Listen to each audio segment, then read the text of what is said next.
మహిళా reservation bill పార్లమెంటులో ఆమోదం పొందినా లేకున్నా రాష్ట్రంలోని మహిళలకు చట్టసభలో 33% రిజర్వేషన్లు కల్పించాలని టీడీపీ నిర్ణయించడం పట్ల కడప ఎమ్మెల్యే మాధవి హర్షం వ్యక్తం చేశారు. ఆమె మీడియాతో మాట్లాడుతూ ఇదొక సామాజిక విప్లవంగా అభివర్ణించారు. 33% టికెట్లు మహిళలకు ఇస్తామని ధైర్యంగా ప్రకటించిన ఏకైక పార్టీ టీడీపీ అని అన్నారు. ఈరోజు మహిళకు రాజకీయ స్వేచ్ఛ, సముచిత స్థానం కల్పిస్తూ నారా లోకేష్ గారు, మన నాయకుడు నారా చంద్రబాబు నాయుడు గారు ఈ యొక్క ప్రకటన చేయడం వారికి మనస్ఫూర్తిగా ధన్యవాదాలు తెలియజేసుకుంటా ఉన్నాను. ఈ మహిళా రిజర్వేషను భారత ప్రజాస్వామ్యంలో చరిత్రలో చారిత్రాత్మకంగా తీసుకుపోయారు. నారీ శక్తి వందన్ అధినియం మహిళలకు చట్టసభల్లో 33% రిజర్వేషన్ను కల్పించి రాజకీయ నిర్ణయాల్లో మహిళల యొక్క స్వరాన్ని వినిపిస్తూ చట్టాలను చేయడమే లక్ష్యం. ఇది కేవలం సంఖ్యాపరమైన మార్పు కాదు. భారతదేశ విధానాల్లో మహిళల స్వరం వినిపించడం కీలక సంస్కరణ. అలాగనే రాజకీయ అవకాశాలు మహిళలకు కల్పించాలనడం కూడా ముఖ్య ఉద్దేశము. ఈరోజు తెలుగుదేశం పార్టీ అంటే తెలుగుదేశం పార్టీ దేశ రాజకీయాల్లో ఒక ప్రస్ఫుటమైన మార్పు తీసుకురావడానికి ఈ యొక్క మహిళా రిజర్వేషన్ బిల్లుతో ముందుకెళ్తా ఉంది. మన అన్న స్వర్గీయ నందమూరి తారక రామారావు గారు మహిళ అంటే ఒక శక్తి అని నమ్మిన మొదటి వ్యక్తి. తెలుగుదేశం పార్టీ మహిళా సంక్షేమం కోసం పుట్టిన పార్టీ.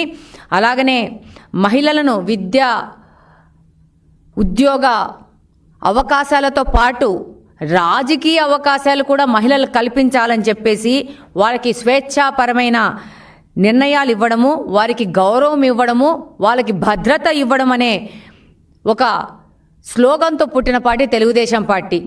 ఈరోజు తెలుగుదేశం పార్టీనే ఆ రోజు మహిళలకి ఆస్తిలో హక్కు తీసుకురావడం కానించి మహిళలకు స్థానిక సంస్థల్లో 9% రిజర్వేషన్ తీసుకొని వస్తే మన నాయకుడు చంద్రబాబు నాయుడు గారు దాన్ని 33%కి తీసుకొని వెళ్ళారు. ఆ రోజు అన్న ఎన్టీఆర్ గారు మహిళల కోసం ప్రత్యేకమైన మహిళా యూనివర్సిటీ నిర్మిస్తే దాన్ని ముందుకు తీసుకెళ్తూ చంద్రబాబు నాయుడు గారు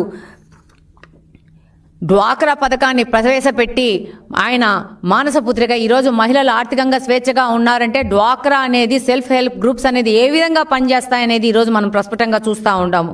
ఈరోజు వితంతు పింఛన్ ప్రవేశపెట్టిన పార్టీ ఏంటంటే తెలుగుదేశం పార్టీ. తండ్రి పేరుతో పాటు తల్లి పేరు కూడా అప్లికేషన్స్లో ఫిలప్ చేయాలి అని చెప్పేసి ప్రభుత్వ రికార్డులో తల్లి పేరు కూడా పెట్టాలనేసి ఒక చారిత్రాత్మక మార్పు తీసుకొచ్చింది ఏంటంటే తెలుగుదేశం పార్టీ. ఈరోజు తొలి మహిళా స్పీకర్ని దేశంలోనే ఒక దళిత మహిళను చేసిందంటే అది తెలుగుదేశం పార్టీ మాత్రమే. ఈరోజు రేషన్ కార్డులలో మహిళల పేరు మీద ఇస్తున్నారు. ప్రభుత్వం ఏదైనా ఒక ఇల్లు ఇవ్వాలంటే పేదలకి అది మహిళ పేరు మీద తీసుకొని వస్తున్నారు, మహిళ పేరు మీద ఇస్తున్నారు. అంతకుముందు నారా చంద్రబాబు నాయుడు గారు దీపం పథకం కింద మహిళలకి ఉచిత గ్యాస్ కనెక్షన్ ఇస్తే ఈరోజు కూటమి ప్రభుత్వం నుంచి దీపం 2.0 కింద 3 సిలిండర్లు ఉచితంగా ఇస్తూ ఉంటారు.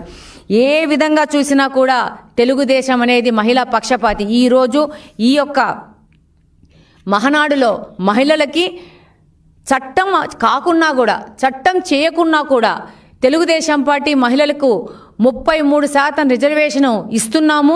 రాబో ఎలక్షన్ నుంచి ఈ 33% రిజర్వేషన్ని మేము అమలు పరుస్తున్నామని చెప్పేసి బహిరంగంగా తెలుగుదేశం పార్టీ యొక్క విధానాన్ని మన యువ నాయకుడు నారా లోకేష్ గారు ప్రకటించడము, దానికి రాష్ట్ర మహిళలందరూ హర్షాతికతను వ్యక్తం చేస్తూ ఉన్నారు.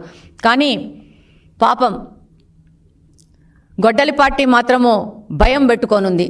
ఇలా ఏంటి క్రెడిట్ తీసేసుకున్నారు అని చెప్పేసి. ఇది క్రెడిట్ కోసం చేసే పని కాదు. మొన్న మన పార్లమెంట్లో మహిళల కోసం, మహిళా రిజర్వేషన్ కోసం బిల్లు పెడితే అది వీగిపోయింది.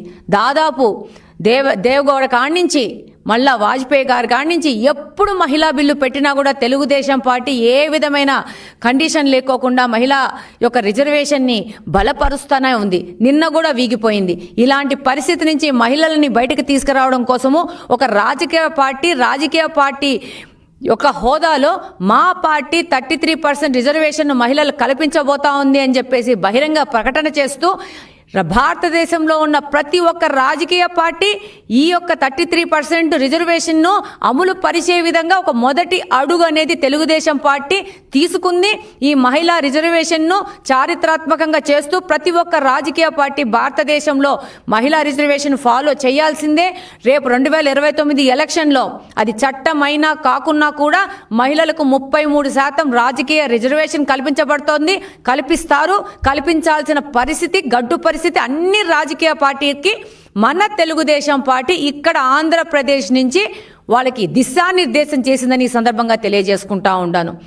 ఈరోజు చూస్తే మొన్న పార్లమెంట్లో ఈ బిల్లు పెడితే మమ్మల్ని అందరినీ ఆంధ్రప్రదేశ్ నుంచి దాదాపు 20 మంది సభ్యులం మేము గెలిస్తే మమ్మల్ని అందరినీ పంపించింది పార్లమెంటుకి సపోర్టు.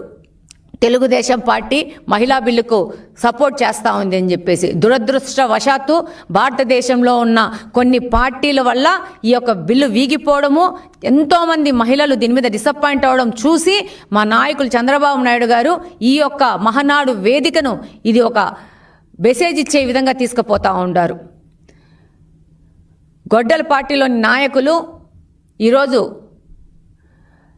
వాళ్ళు ఎగ్జిస్టింగ్ క్రైసిస్లో ఉన్నారు. దాంతో వాళ్ళు ప్రతి ఒక్క విషయాన్ని ఈరోజు ఒక క్రిటిసిజం చేస్తూ విమర్శిస్తూ దాంట్లో కూడా లోటుపాట్లు వెతుకుతూ మాట్లాడుతూ ఉన్నారు. ప్రజలు ఇదంతా గమనిస్తూ ఉన్నారు. ప్రజలు తప్పకుండా వాళ్ళకి ఏ రోజు సమాధానం చెప్తారో ఆ రోజు సమాధానం చెప్తుంది. ఈరోజు 11 పోయేసి అది 1 అయ్యే పరిస్థితి కూడా భవిష్యత్తులో ఉంటుందని ఈ సందర్భంగా తెలియజేసుకుంటున్నాను. ఈరోజు మీరు ముఖ్యంగా గమనిస్తే మహిళలు యొక్క పార్టిసిపేషన్ భారతదేశంలో ఎంతగా ఉందంటే మన యొక్క జీడిపి 18%గా మహిళల యొక్క జీడిపి చూపిస్తూ ఉన్నారు. మన మహిళల ఎంతమంది ఉన్నారంటే జనాభాలో దాదాపు 50% వరకు మహిళా జనాభా ఉంది. కానీ జీడిపి 18% చూపిస్తున్నారు.